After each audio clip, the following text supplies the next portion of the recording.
de la improvisación de estos. Ok, vamos a comenzar entonces. Te juro.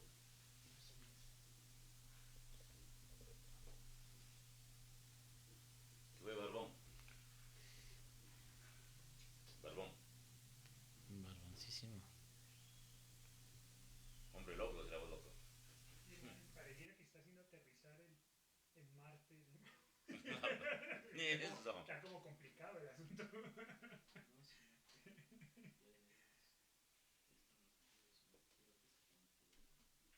¿Quién ve?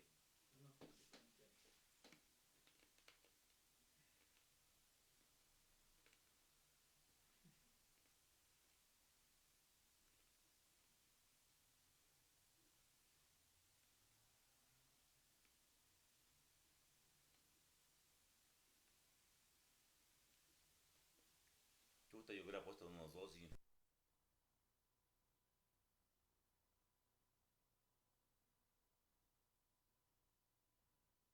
Siempre habrá el momento ideal para una buena charla. Coloquio, café y recuerdos. Nos tomamos un café mientras conversamos y la pasamos bien. Coloquio, café y recuerdos. Tienes una cita con nosotros todos los miércoles 16 horas por Millennials Radio Online.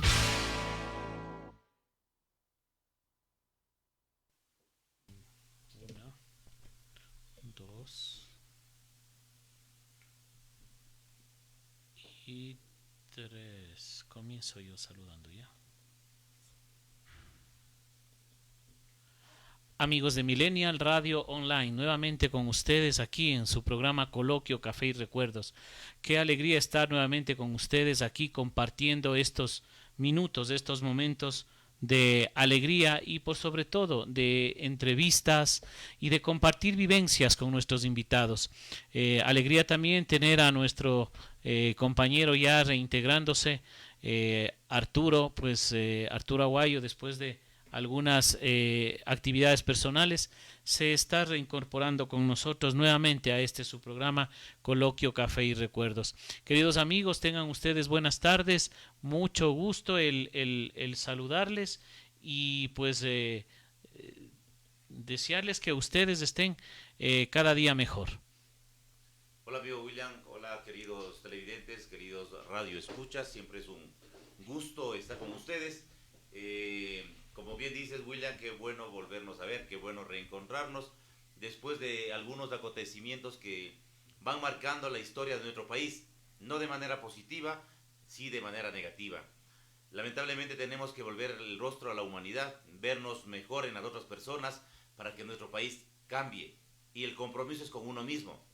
Hoy tenemos un invitado de lujo, tenemos a nuestro amigo Julián. Para más datos, William, tú tienes toda la información pertinente.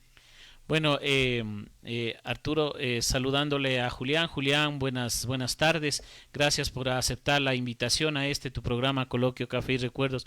Bueno, Julián Castelblanco, habíamos conversado alguna vez, tiene mucha experiencia, no solamente en la parte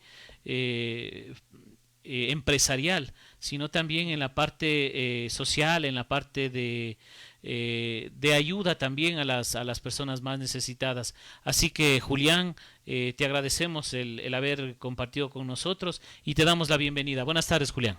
Bueno, buenas tardes, Arturo, William. Qué rico estar aquí compartiendo con ustedes este tiempo. Bienvenido, amigo. Pues nada, esta era una deuda pendiente que teníamos ya hace ratico y qué bueno que se salda el día de hoy. Espero que además el conversatorio sea no solo rico entre nosotros, sino además muy útil para las personas que nos están viendo y escuchando. Gracias, Julián. Bueno, comencemos, ¿no? Nosotros con Arturo aquí lo que decimos es le vamos a desnudar al personaje y entonces la idea es eso, Julián, que vayamos conociéndote un poco, qué es lo que has hecho en tu vida y luego pues conocer qué es lo que estás haciendo ahora en beneficio de la demás, de la gente más necesitada. Nosotros siempre hablamos con Arturo y decimos muchas veces hay gente que hace mucho por este país y que en realidad no se sabe qué están haciendo, cómo es su manera de actuar y de trabajar. Así que, Julián, la primera pregunta y de cajón, ¿de dónde eres? Bueno, yo nací en Bogotá, pero siendo muy pequeñito, yo creo que un año de haber nacido, mis papás se fueron a vivir a Cali. Y bueno, ahí viví gran parte de mi niñez y mi adolescencia.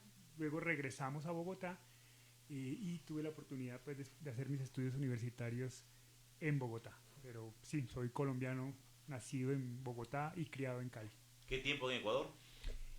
Uy, ya creo que cumplo 20 años. Ya, pues ya llevando gran parte ya como del país. Chocho, chuchucaras, todo, claro, le hacemos fuerza a la selección, ya. Qué maravilla, mira tú eso. Ya come cebollado, que es la máxima. ¿Ves? Sí, es la máxima. Qué bien, qué bien. Julián, ¿qué encuentras tú de diferente cuando regresas a tu país y con el Ecuador? Porque en Colombia y Ecuador dice que somos muy parecidos, pero ¿qué encuentras tú de diferencia entre, y no te digo diferencia en la parte económica, política, ni nada de eso, sino qué diferencia encuentras con la gente, ¿no? Sí, uno siempre ha crecido estudiando y sabiendo que éramos un mismo país, ¿no? Entonces, uno siempre llega con la idea de que somos muy similares o casi que somos lo mismo, ¿no?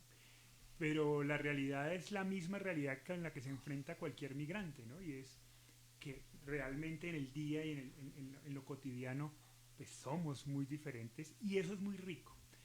Eso es muy rico si se entiende desde esa perspectiva, de la riqueza de la diferencia.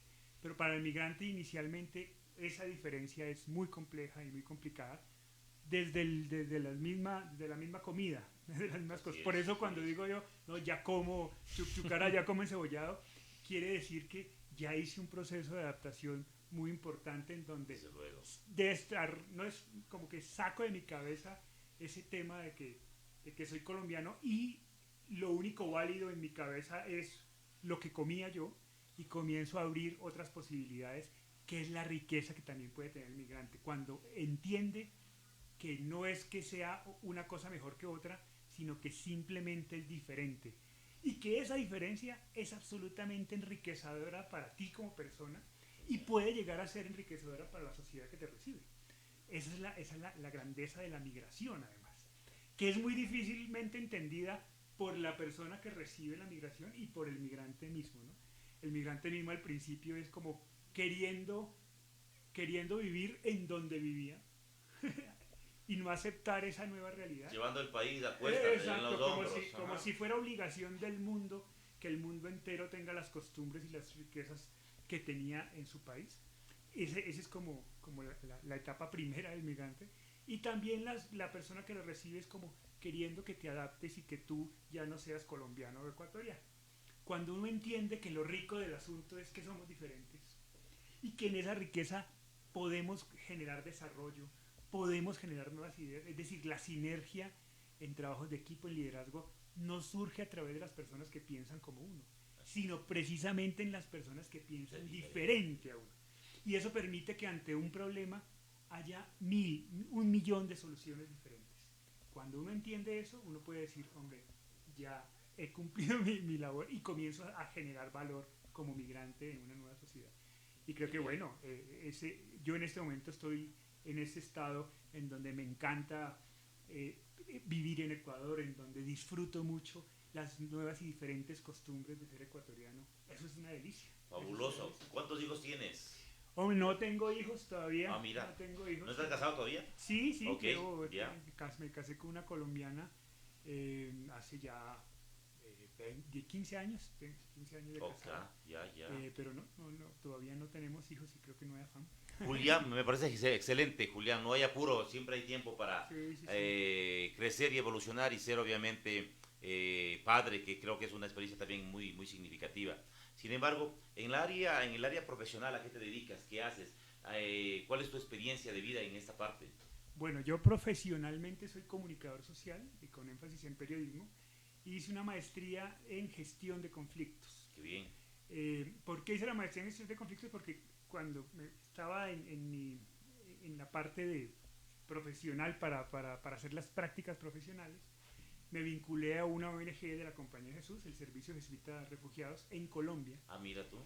donde estuve trabajando un año como voluntario acompañando desplazados de guerra, se llaman ya en Colombia, cuando no salen de la frontera. El término internacional es desplazados. Una vez cruzan la frontera se les llama refugiados. Correcto. En esencia es lo mismo, es gente que está huyendo de la violencia. La única diferencia es que unos cruzan la frontera y otros desplazamiento interno. Entonces el SJR en Colombia pues atendía a personas en zonas de conflicto y ahí decidí hacer mi práctica profesional. Por eso decidí hacer la maestría en gestión de conflictos. Estuve trabajando un año acompañando desplazados de guerra. Yo creo que ha sido el trabajo más interesante de mi vida, teniendo mucho contacto también con la vida y con la lucha por la vida, pero sin duda alguna también con la muerte. Y eso se ataba mucho a una experiencia personal que tuve, que fue que yo a mis 15 años, por causa de la violencia en Colombia, pues mi hermano saliendo de la universidad fue asaltado y bueno, él trató de defenderse y pues en esa defensa pues murió. Tuvo 13 días en coma y murió. Entonces la cercanía con los procesos de duelo ha sido muy mía, pues muy de mi vida. Muy cercana a ti. Exacto, muy cercana a mí. Y entonces este trabajo en la guerra en Colombia pues hombre, se ataba íntimamente a una experiencia personal. Y luego me vine a Ecuador como migrante y me vinculé a la misma organización, pero para trabajar en frontera, ya no con desplazados, sino con refugiados. ¿Cuál era la intención? Que estos colombianos que salían en esa época del conflicto interno colombiano llegaran y fueran productivos, no se convirtieran en parte del problema, sino en parte de la solución de las dinámicas ecuatorianas. Qué bien.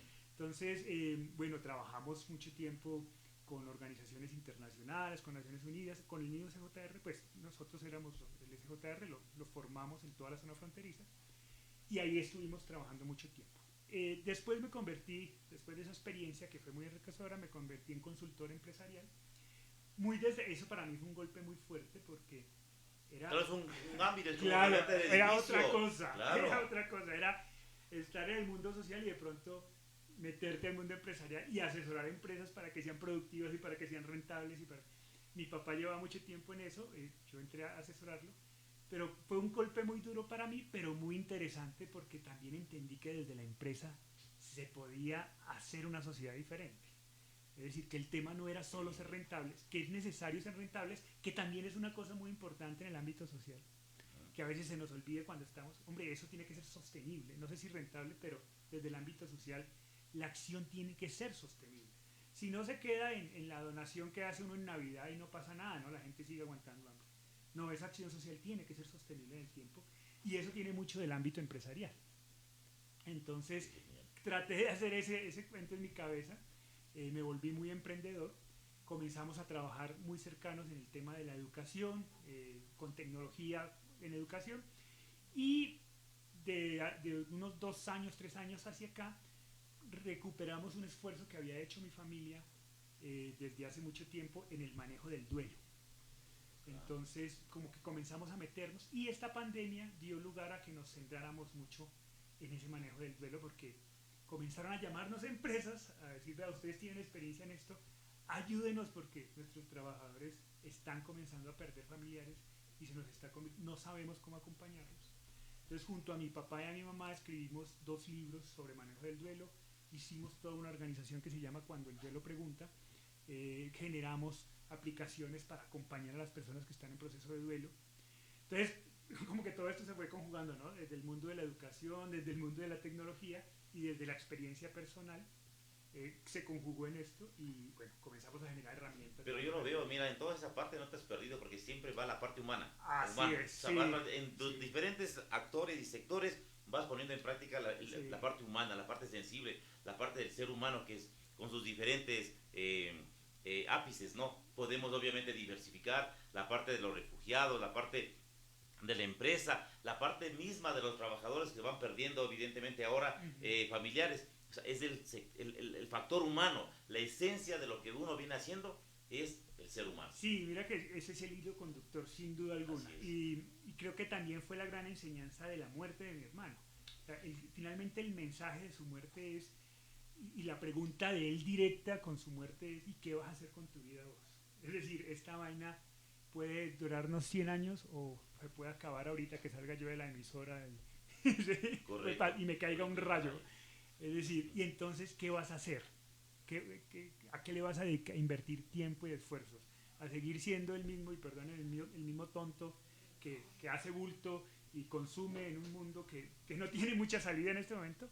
¿O vas a ser generador de cambio y vas a darle sentido no solo a tu vida, sino a la muerte de mi hermano, ¿no? Finalmente, todo este hilo conductor es una manera de hacerle homenaje a una persona que fue muy importante para mí, que fue mi hermano mayor. Entonces, creo que fue el gran mensaje de su muerte, de su partida. Muy bien. Sí, yo me quedo un poco así como absorto, porque yo creo que una persona que viene de fuera, que esté dedicada a la parte humanística también, porque yo creo que todo este andamiaje o todo este caminar que has hecho tú, Julián, es un poco no alejado de la gente, porque bueno, yo soy empresario o asesor de empresarios y bueno, con eso me conformo y vivo feliz de la vida, ¿no? Pero creo que esto va más allá. Y yo decía, mucha gente no sabe cómo manejar esto.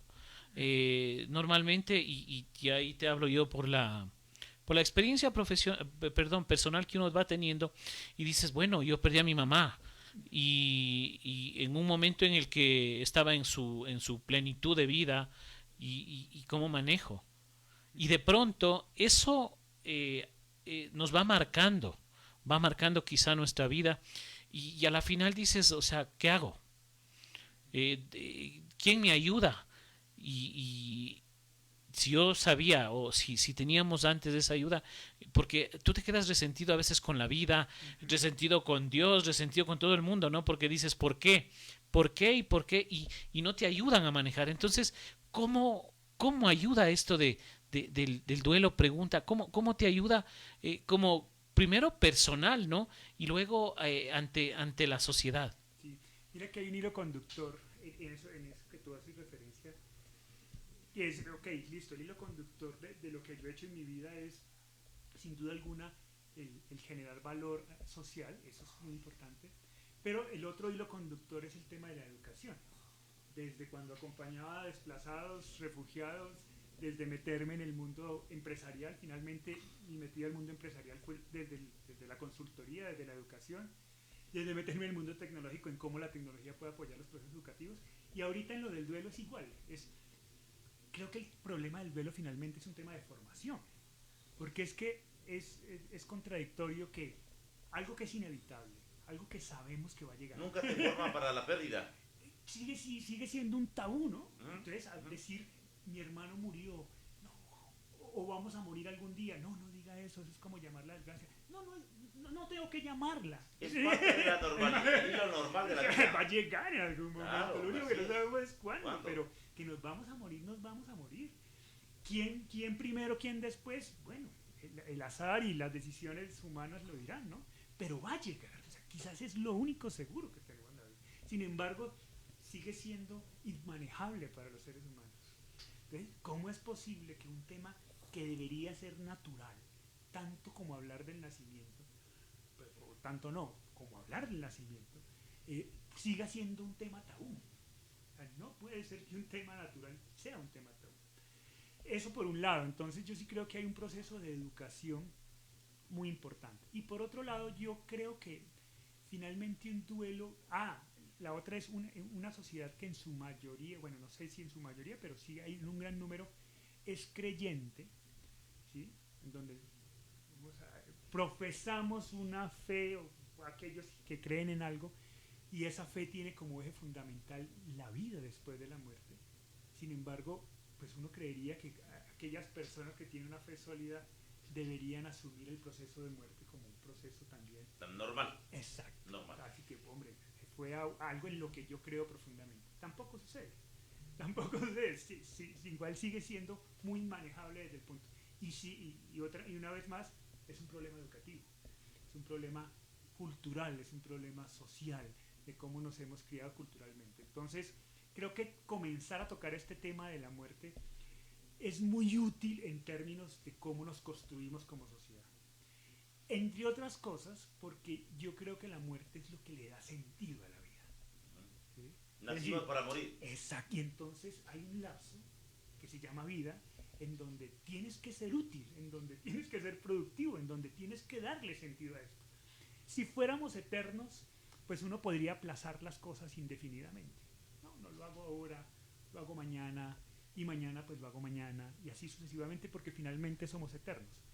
Pero como no lo somos, Así es. tenemos que hacer las cosas ya, no hay otro tiempo, porque además no sabemos cuánto nos va a durar esta maravilla que es la vida.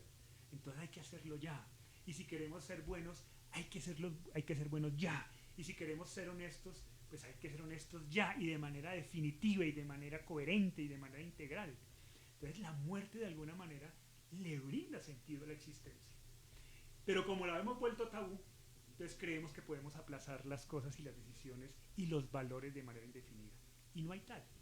Entonces hay un proceso educativo detrás sobre la muerte que creo que es importante, y es una discusión que creo que es importante asumirla. Por eso estos espacios me parecen fundamentales. Yo considero que lo que acabas de mencionar es importantísimo, porque como tú bien dices, nadie nos prepara y nos enseña a bien vivir y prepararnos para la muerte, que va a llegar tarde o temprano. Claro. ¿Por qué tenerlo miedo?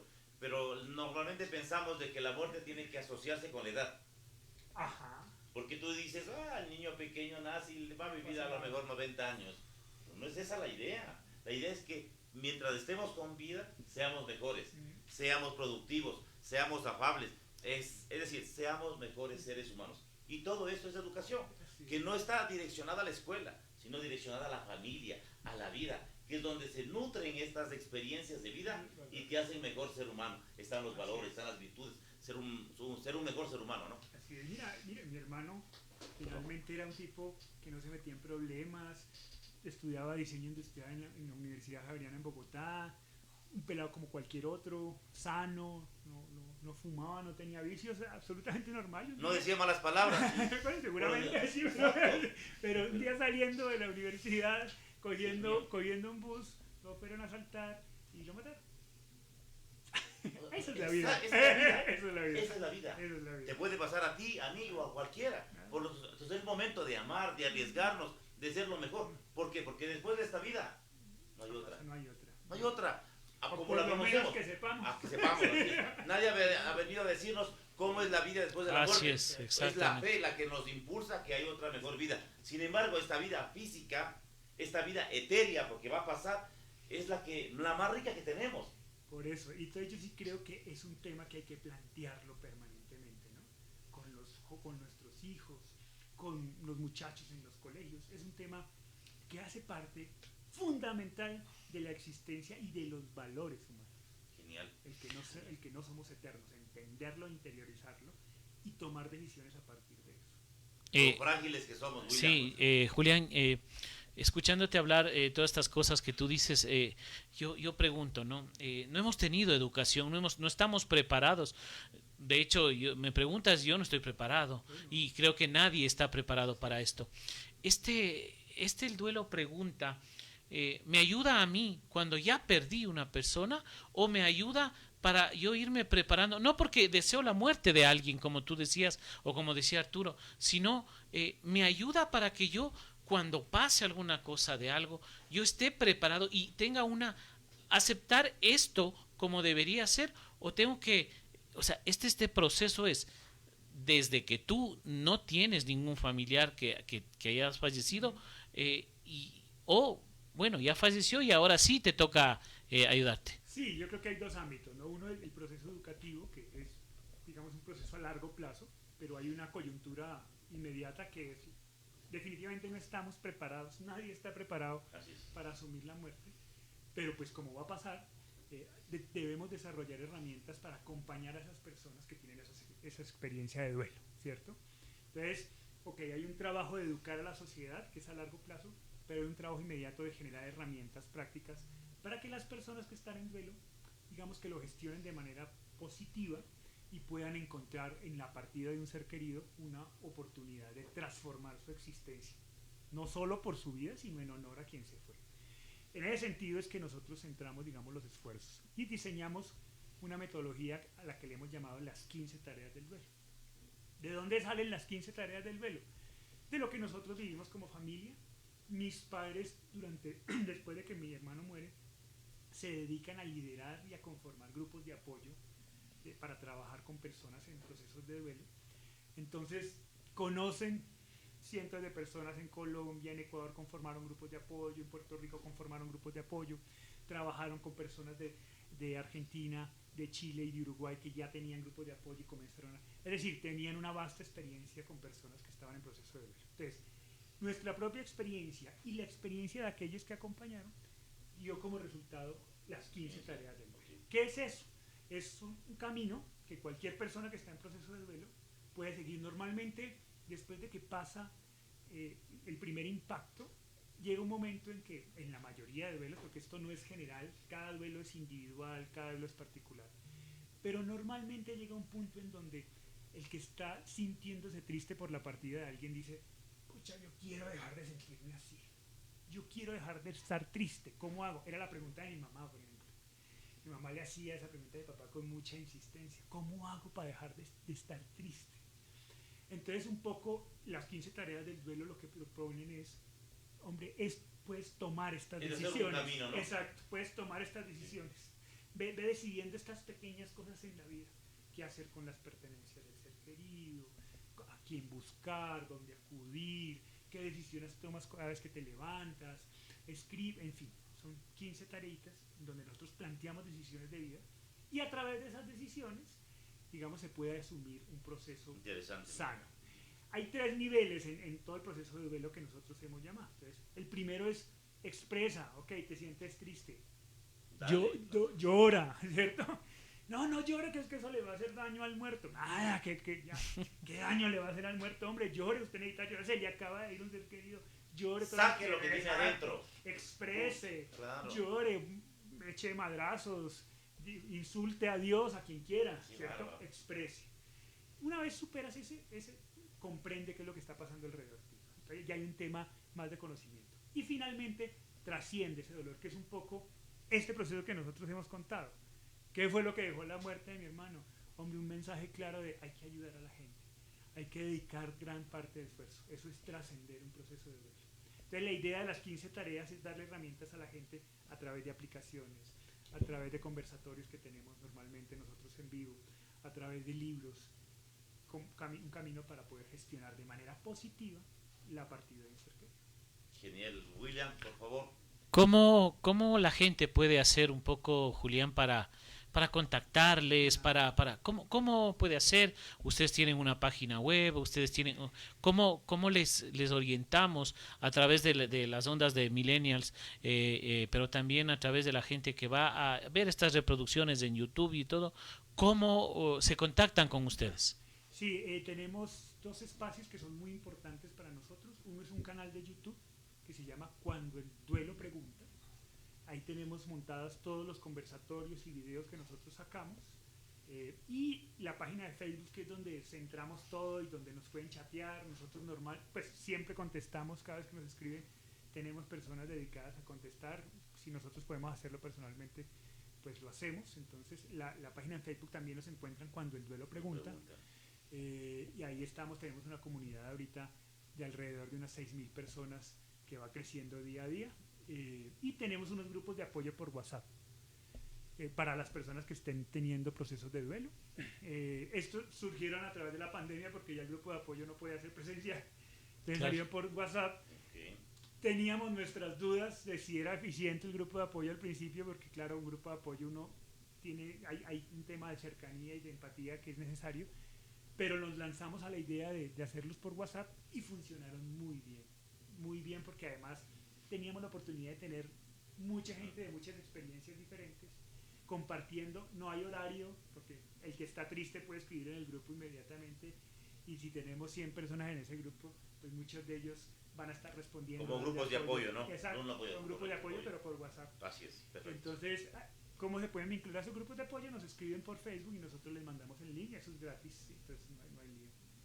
Esos son como los canales por Facebook, Cuando el Duelo Pregunta se llama. Sí, aquí está, estaba buscándole justamente. Es correcto, esa es la página de Facebook. Cuando el Duelo Pregunta. Y hay una en YouTube que también se llama Cuando el Duelo Pregunta. Bien. Qué bueno e importante saber que hay apoyo para en estos momentos complicados de la pandemia. Yo creo que va a servir muchísimo, así que queridos amigos, ustedes ya saben, cuando el duelo pregunta en Facebook, su canal de YouTube también de Julián, yo creo que ha sido una charla rica, enriquecedora. Tu palabra final, tu mensaje final, Julián, espero que no sea la última vez que estés aquí. Tenemos proyectos que vienen en marcha y creo que personas como tú que han conocido no solamente el dolor de la pérdida de una persona, sino el dolor de gente que sale de su país sufriendo. Solamente una persona así puede dar testimonio de las cosas que se pueden ir mejorando. Sí, quizás para despedirse eso, ¿no? El último mensaje es frente al tema migratorio y frente al tema del duelo, a la larga la respuesta es la misma. Es cuando nos acercamos a las dificultades y al dolor del otro, nuestras ausencias y nuestros dolores van sanando y se van transformando de manera positiva. Es cuando nos alejamos de nuestra miseria y comenzamos a entrarnos en las desgracias y las miserias de los demás y comenzamos a apoyar y comenzamos a comprometernos. En ese momento es cuando la vida comienza a tener sentido. Me pasó cuando fui migrante, cuando para mí era muy duro estar lejos de mis arraigos, de mis raíces, y en ese momento el trabajo con el CJR me comenzó a invitar a acercarme a otras personas, a otros migrantes con sus dificultades. A ver otras realidades, ¿no? Y entonces descubrí que lo tuyo no era nada que comparado. no era nada y que iba sanando esas cosas. Lo mismo sucedió con el dolor. Cuando comencé a acercarme al dolor del otro por la muerte de un ser querido, no olvidar, sino a entender mi propio dolor y a sanarlo. Entonces es la solidaridad la salida, a todo nivel, y es la honestidad, es los valores. Esa es la respuesta para comenzar a tener una vida plena, sin duda alguna. Exactamente, y darle sentido a la vida. Víctor Frank decía, hay que darle sentido a la vida, encontrar el para qué y el para qué de nuestra vida y darle sentido. Sí. ¿Por qué? Porque las cosas materiales, lo que realmente vamos cargando, se va, se pierde o va a quedar ahí, pero lo que hacemos por el otro le va dando sentido de trascendencia y es lo que busca Millennials, William. Sí, yo creo que cada día uno se va aprendiendo mucho. Gracias, Julián, por habernos acompañado. Arturo, gracias por estar nuevamente con nosotros. Se vienen muchas sorpresas acá en Millennials, en la corporación Millennials, se vienen muchas cosas. Recuerden ustedes, vamos a tener algunas cosas que la corporación va a poder presentarles, ayudarles. Arturo, tu palabra final. Amigos, simplemente que seamos buenos como el pan. Recuerda que decía nuestro querido Padre Niño, seamos buenos como el pan. Nada más, solamente eso. Después de tantas dificultades, parecía que iba a llover, querido Julián, mira, y asoma el sol. Seamos luz donde hay oscuridad.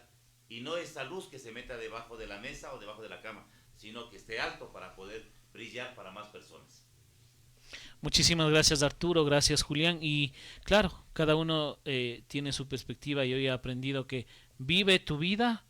No hagas mal a nadie, pero disfruta la vida porque a la final sabemos que tenemos que morir algún momento. Así que vivamos la vida, queridos amigos. De nuestra parte no es más, les agradecemos mucho y no se olviden de muchas sorpresas que viene para la Corporación Millennial. Buenas tardes con todos, un abrazo. Muchas gracias.